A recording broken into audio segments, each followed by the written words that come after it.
సత్కథ సేకరణ సమర్పణ శ్రీ వేలమూరి లక్ష్మీ నరసింహమూర్తి.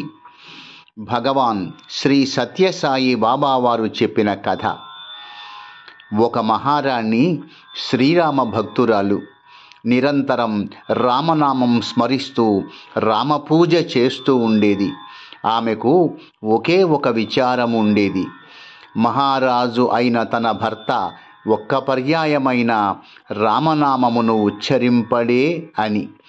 ఆమె ఎప్పుడు తన భర్తకు భక్తి లేదా, లేక రాముడంటే విశ్వాసము లేదా అని చింతించేది. ఒక్కనాడు కూడా మహారాజు భగవంతుని గురించి తర్కించడు. పరమశాంతముగా కర్తవ్య కర్మలను మహారాజు నిర్వర్తించేవాడు.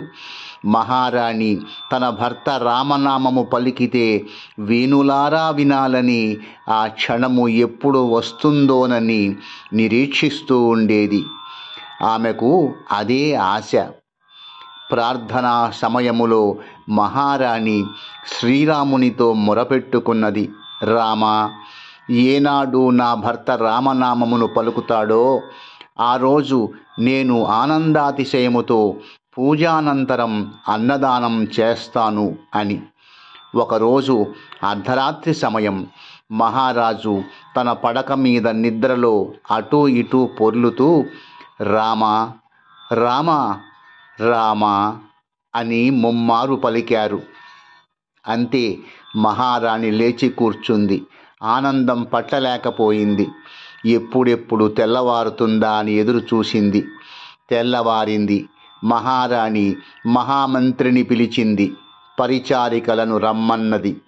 నగరమంతా భజనలు, నామస్మరణలు జరిపించి బ్రహ్మాండమైన ఉత్సవము చేయవలసినదని ఆదేశించి అన్నదానము కొరకు ఏర్పాటు చేయమని కోరినది. వెంటనే నగరమంతటా పందిళ్ళు ఏర్పాటు చేశారు. భజనలతో, అన్నదానంతో, హరికథలతో నగరమంతా ఉత్సాహముతో, ఉల్లాసముతో నిండిపోయింది. మహారాజు గారికి ఈ ఉత్సవమునకు కారణము ఏమిటో తెలియలేదు. మంత్రిని పిలిచాడు.